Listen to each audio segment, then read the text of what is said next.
अपने भाग्य का निर्माता। एक प्रेरणादायक कहानी। बहुत समय पहले की बात है। एक छोटे से नगर में सेठ धनराज नाम के एक बहुत अमीर व्यापारी रहते थे। उनकी गिनती नगर के सबसे बड़े धनवानों में होती थी। उनकी एक बहुत ही सुंदर हवेली थी, नौकर चाकर थे और व्यापार कई शहरों तक फैले हुए थे। सेठ धनराज की 5 बेटियां थीं, सुमन, किरण, राधा, पायल और सबसे छोटी मीरा। पांचों बहन बहुत संस्कारी और आज्ञाकारी थीं, लेकिन छोटी बेटी मीरा की सोच बाकी सबसे थोड़ी अलग थी। वह हमेशा सवाल पूछती रहती थी, चीज़ों को गहराई से समझना चाहती थी। उनके विचार बाकी चारों बहनों से बिल्कुल अलग थे और यह सब बात सेठ धनराज को कभी कभी अच्छी नहीं लगती थी। सेठ का सवाल एक दिन सेठ धनराज ने अपनी 5 बेटियों को अपने पास बुलाया। वे सभी बड़े ही आदर और सम्मान के साथ पिता के सामने आकर खड़ी हो गई। सेठ जी ने मुस्कुराते हुए कहा, मेरी प्यारी बेटियों, आज मैं तुमसे एक सवाल पूछना चाहता हूँ। तुम लोग अपने जीवन में इतनी खुश और सुखी कैसे हो? यह सब किसके भाग्य से हो रहा है? बड़ी बेटी सुमन ने तुरंत उत्तर दिया, पिताजी, हम सब आपके भाग्य से खुश हैं। आपने हमारे लिए इतना कुछ किया है, इसलिए हमें किसी चीज़ की कमी नहीं है। दूसरी बेटी किरण ने भी सिर झुकाकर कहा, हाँ पिताजी, हम सब आपके भाग्य से ही जी रहे हैं। आपने हमें प्यार दिया, हमें घर में रखा, अच्छे कपड़े पहनाया और अच्छी परवरिश दी। हमारा सारा सौभाग्य आपके कारण है। तीसरी बेटी राधा और चौथी बेटी पायल ने भी बिल्कुल वही जवाब दिया, पापा, हमारा भाग्य तो आप ही हैं। आपके बिना हम कुछ भी नहीं हैं। लेकिन जब मीरा की बात आई, उसने बिना किसी झिझक से कहा, पिताजी, मैं अपने भाग्य से जीती हूँ। छोटी बेटी का अनोखा जवाब। मीरा का यह जवाब सुनते ही सेठ धनराज का चेहरा अचानक से गंभीर हो गया। वे सोच में पड़ गए। उन्होंने आश्चर्य और थोड़ा गुस्से से पूछा, मीरा, क्या तुम यह कहना चाहती हो कि मेरा भाग्य तुम्हारे लिए कुछ नहीं करता? क्या मैं तुम्हारी सुख दुख के लिए जिम्मेदार नहीं हूँ? मीरा ने बहुत ही शांति से जवाब दिया, नहीं पिताजी, मेरा यह मतलब बिल्कुल नहीं है। आपने हमारे लिए बहुत कुछ किए हैं, इसमें कोई शक नहीं है।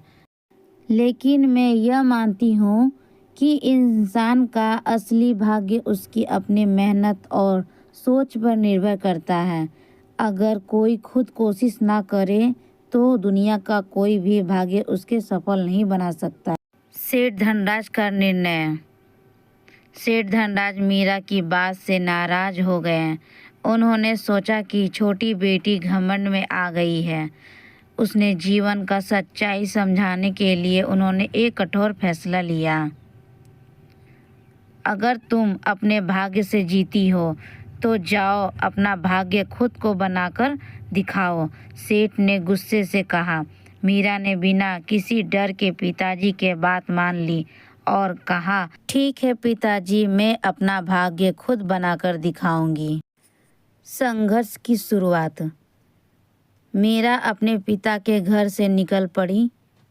उसके पास कोई धन नहीं था, कोई सहारा नहीं था, फिर भी उसका आत्मविश्वास था।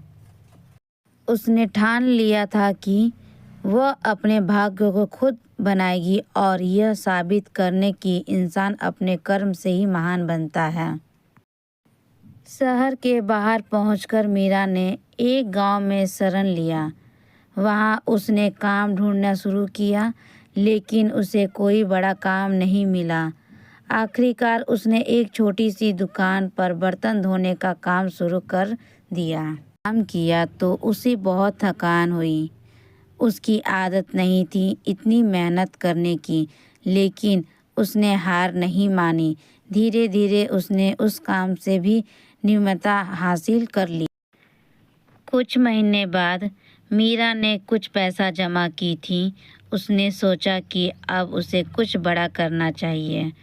उसने अपने छोटी सी गांव में चाय की एक छोटी सी दुकान खोल ली।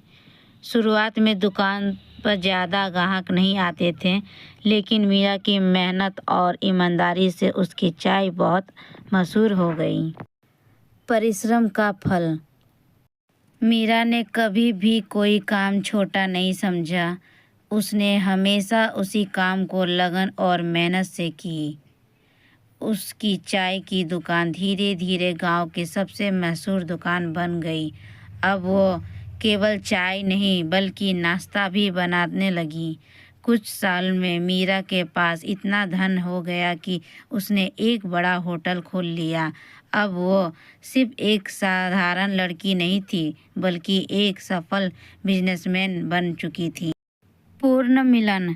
इस बीच सेठ धनराज को मीरा की बहुत याद आती थी। वे सोचते थे कि न जाने मेरी बेटी किस हाल में होगी। एक दिन उन्होंने अपने नौकर से पता लगाने को कहा। जब उन्हें यह पता चला कि मीरा अब एक सफल महिला बन चुकी है, वो बहुत हैरान और गर्व महसूस करने लगे। सेठ धनराज खुद मीरा के होटल पहुंचे। वहां उन्होंने देखा कि उनकी बेटी अब एक बड़ी व्यापार की मालकिन बन चुकी है। उन्हें अपनी आंखों पर विश्वास नहीं हुआ। उन्होंने मीरा से कहा, बेटी मुझे माफ़ कर दो। मैं समझ नहीं पाया कि असली भाग्य वही होता है जिससे हम खुद बनाते हैं। आज तूने यह साबित कर दिया कि मेहनत और आत्मविश्वास से हर कोई अपनी तकदीर खुद लिख सकता है। मीरा ने अपने पिता के पैर छूते हुए कहा, पिताजी, मैंने आपसे ही सीखा था कि दुनिया में कुछ भी असंभावना नहीं है। बस हमें अपने भाग्य पर भरोसा करके वजह अपने मेहनत पर भरोसा करना चाहिए। कहानी की सीख। इस कहानी से हमें यह सीख मिलती है कि भाग्य केवल उन लोगों का साथ देता है जो मेहनत करना जानते हैं। अगर मीरा अपने पिता के पैसे और सहारे पर निर्भर रहती तो शायद वो कभी खुद को साबित नहीं कर पाती, लेकिन उसने अपने कर्म से अपनी तकदीर को खुद लिखी। इसलिए हमें भी अपनी मेहनत और आत्मविश्वास से अपनी ज़िंदगी को संवारना चाहिए। हम दूसरों के सहारे कब तक रह सकते हैं? असली भाग्य वही होता है जिसे हम खुद अपने हाथों में गढ़ते हैं। अगर आपको यह कहानी प्रेरणादायक लगी तो इसे दूसरे तक ज़रूर पहुंचाइए। वीडियो पसंद आया है तो लाइक करें और अपने दोस्तों व परिवारों पर शेयर करें। आगे हमारे वीडियो देखने के लिए चैनल को सब्सक्राइब करें।